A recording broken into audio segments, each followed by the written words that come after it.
So hey there and welcome back to another video on this channel. So if you are wondering that how to change your withdrawal method on Bet365, so here is a quick walkthrough. First of all, you have to open the bank option from the main menu. It's the icon that looks like a wallet or a bank card onto you. You just have to log in.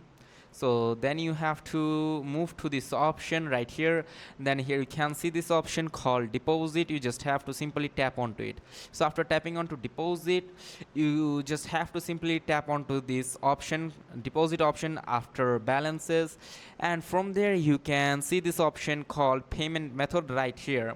So as you can see this option payment method, just tap onto it, and from there you can choose your payment method like credit card or debit card or Skrill, Nettler Pay Safe Card, and bank transfer, also Astro Pay. You just simply tap onto that option, the preferred option that you want to change your payment method to, and then you have to confirm it by tapping onto it, and then simply you can withdraw your amount.